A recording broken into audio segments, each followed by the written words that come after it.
បាទ យើងសម្បូរទី1សម្បូរស្តាំងច្រើនទី2យើងមានតែ break early ពុក និយាយទៅគាត់ត្រូវព្យាយាមធ្វើឲ្យបានល្អនៅ early បាទចូលទៅដល់ late ប្រហែលរបស់គេបាទចូលទៅដល់ late ប្រហែលរបស់គេខ្លាំងនិយាយមែនចូលទៅដល់ late គេផោកតិចអ៊ីវមានអាចចូលដល់អ៊ីវបាទបាទឡាពូក៏មក តែនឹងអាលីចូលបានដល់លេសចូល ដល់ late គេផោកគេ តែមួយ front line គេមាន2 hero គេមាន Alon គេមាន Frederick ចាំ front line អញ្ចឹងកតូចចាំទៅលោត back up អញ្ចឹងភ្លាមកតូចដឹងតែចូលចិត្ត Eve ចាំជួយ Eve ហ្មងដឹងតែចូលចិត្ត Eve ហ្មងចាំជួយ back up Eve ព្រោះតែសារ hero កតូចមិនមែនជា hero ដែល front line យកហ្មងតែ hero ចាំ back up ពេលវាយកាត់ឡើង មិនមែនចង់និយាយថាកតូចមិនមែនពូតែងទេ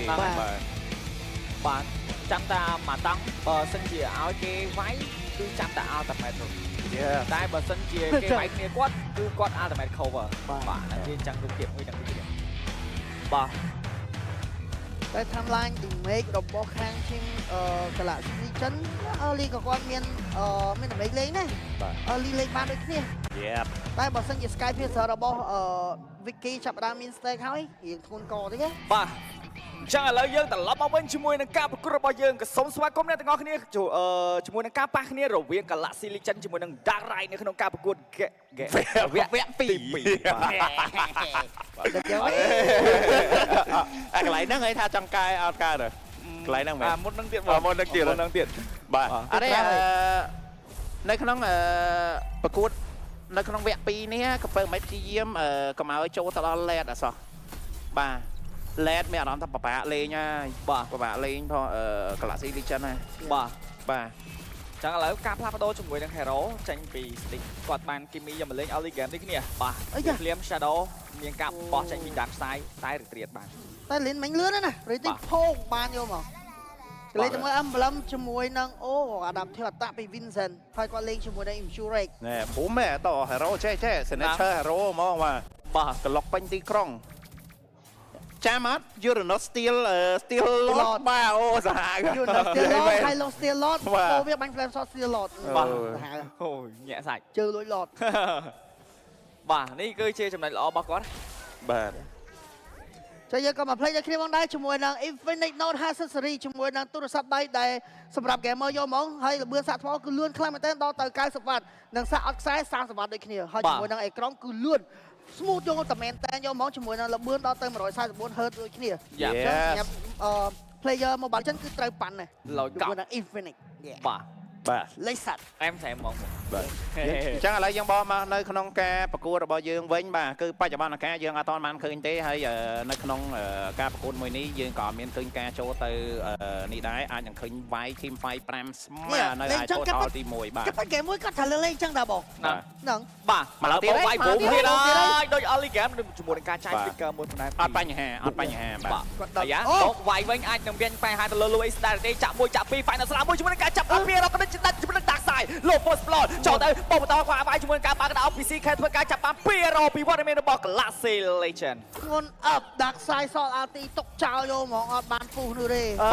មិញគាត់ចោតធួនមែនអាយ៉ាបោកវាយហត់ច្រាមយកតាមដល់ពី Vincent ធ្វើការចាយ flicker PCK ក៏ដូចជាវត្តមានរបស់ Lane Retreat មួយប៉ាំងយកជាមួយនឹង objective បានល្អខ្លាំងតែ Vincent ដូចជាអត់មកតាមបានហើយ1000 shot នេះ game ចង់តាណាជាមួយនឹងការទិញវាយយកតាមដល់វត្តមានរបស់ Vincent ងាក់កយកតាមដល់តែយកមកជាមួយនឹង Vicky ក៏បាន kill ផងដែរបាទខ្ញុំនិយាយមែនណា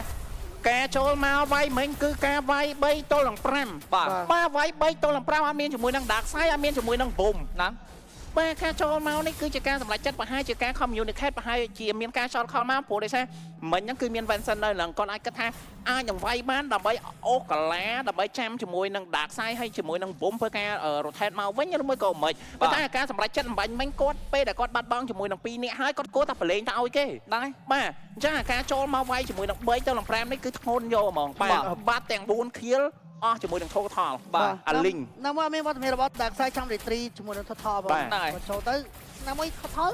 តួយើងចូលទៅពូអល់ទីគេដល់ឈាមគេមកកណោពូអត់ឡាច់អត់ណាពូទៅលើលីនមិនដាច់លីនគាត់ពេញ stake គាត់ចាពូអល់ទី retreat ដើរចេញបាទ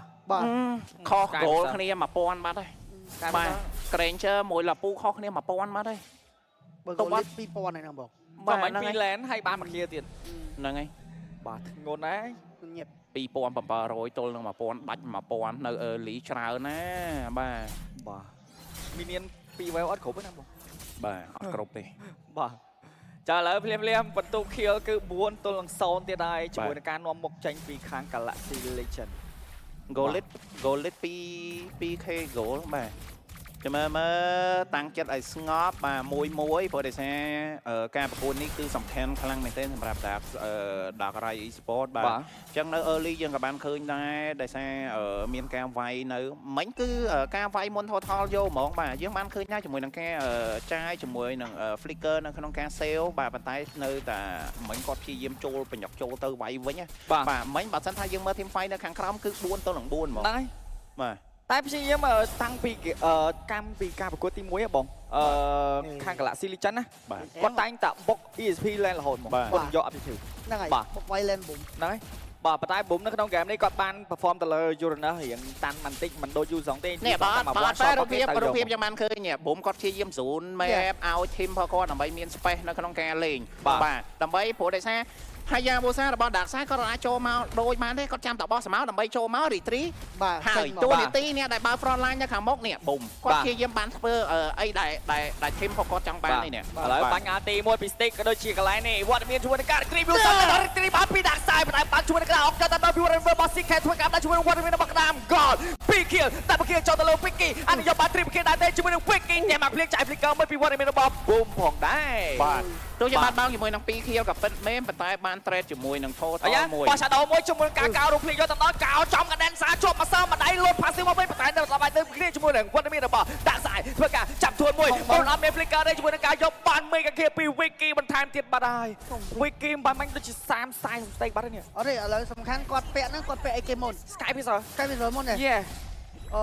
អាចនឹងពេលដែលបាន kill អាចបើសិនយើងរាប់បើគាត់មាន Sky Piercer ពេលដែលគាត់កំពុងតែទទួលយក kill ហ្នឹងតែតែអញ្ចឹងយើងកុំភ្លេចដែរជាមួយនឹង sponsor របស់យើងកញ្ចប់ MLBB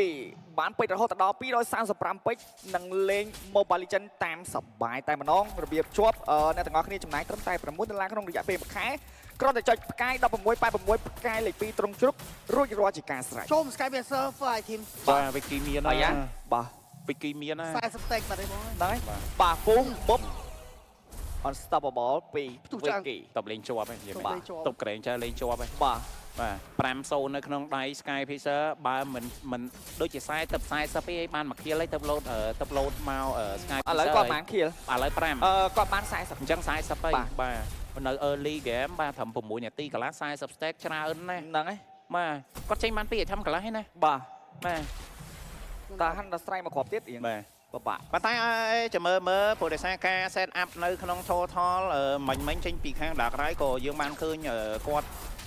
ធ្វើបានល្អដែរបាទតែអីដែលសំខាន់បើសិនជានៅក្នុង team fight 5ស្មើអាចនឹងប្រមាណជាមួយនឹងទប់ជាមួយនឹង damage របស់ Granger របស់ Vicky បន្តិចព្រោះតែយើងមើលទៅអត់ដឹងថាឥឡូវយក hero ណាដើម្បីទៅទប់មួយ Granger វាយទៅលើវត្តមានរបស់ Louis ចាក់1ចាក់2ឡើងជាមួយនឹងឈាមក៏ដូចមក fight នៅស្លាប់ជាប់3 4រយយកទៅមកបាក់អាទីជាមួយនឹងការបាក់កណ្ដាល cover ពី CK តែ cover អត់ជាប់ទេជាមួយនឹងការផ្ដាច់បាន Louis ផងដែរ Vicky ក៏ rotation មកបាញ់អាទី2អាទី3អាទីយកទៅដល់ជាមួយនឹងការដេញបាច់តែ boom ធ្វើការរងជាមួយនឹង damage របស់ Vicky ទាំងស្រុងយកតែម្ដងមិនដល់មិនចង់ទេជាមួយនឹងការយក objective មួយនេះបានឬក៏បានពីខែវត្តមានរបស់ Dark Side Esports ខ្ញុំគិតថាគាត់យកបានVincent កាប់បាទកាប់បន្ថែមទៀតប៉ុន្តែជាមួយនឹង Secret ដូចចាយ flicker មួយបានហើយ off flicker ក៏ដឹងសាគីឡូឈាមបាញ់អាទី1ពីវត្តមានរបស់ Husty ធ្វើការ cover ជាមួយនឹងការយក objective game របស់ Dark Side បានថតទី3នេះបាន Dark Side បាទ100បន្ទុកនៅក្នុងការ set up ជាមួយនឹង total បាទតាមពិតគាត់ត្រូវលេងអញ្ចឹងតាមនេះហើយតែដោយសារនៅក្នុងវគ្គ1អត់បានលេងអញ្ចឹងហ្គេមគឺឆាចោលយកហ្មងអញ្ចឹងនៅក្នុងវគ្គ2នេះយើងបានឃើញហើយដោយសារមានការ fail តាំងពី early ផងដែរប៉ុន្តែនៅតែបានជាមួយនឹង total ទី2ក៏ដូចជា total ទី3ទោះជា go ចាញ់ក៏ពិតមែនប៉ុន្តែមានសាច់ game បាទនៅមានសាច់ game លេងបាទទៅរងមកបាទតែហ្គេមមួយ fail មែនណាបង fail ខកមើលណាតែហ្គេម2គាត់ជួសជុលបានមកវិញ recover បានមកវិញជួសជុលដូចជាងម្ញេពីមានទឹកបាទអូចូលអពីរពី stake ធ្វើការកាប់យកទៅដល់ពីវត្តមានរបស់ Vincent ធ្វើការ stand មកពីរមានការកោរូបឃ្លៀយកទៅមកពី Dark Side ប៉ុន្តែយកមកជាមួយនឹង Gden សាបាត់បង់ក្រាមក៏បាត់បង់ដូចគ្នាជាមួយនឹងការឈោបាញ់យកទៅមកពីវត្តមានរបស់ Vicky Master Kill ប្រែទៅលើបុំចាប់លីកាពី Vicky Triple Kill អានបានមែនតែពី Vicky 9-0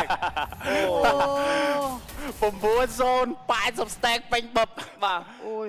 បាទ មិញគុំជាប់ធួនមិញអត់ជាប់ធួនហត់រួចបាត់ អស់ shadow ឯងគាត់កៅហើយដាក់ស្អាយកាត់ហើយកៅហើយក ៅទៅលើ secret ហ្នឹងហើយ តែ level 12ខ្ញុំគិតថាពេលដែលពុះហ្នឹងគាត់ដើរទៅវិញគាត់ប្រាប់បញ្ជូនកាត់គូដោនគួរណាតែនៅសល់អញនឹងសល់2សង្ខេប បាទ បាទ គួរ level 15សាដូហ្នឹងសល់តែ4សង្ខេបនេះគូដោនណា នេះ free បាញ់នេះតាមពិតពុះណានេះពុះមកថាគេអត់ចូលបាទអស់លីងដោយសារមិញក៏បានពេញ stack ហ៎បាទតែបាទ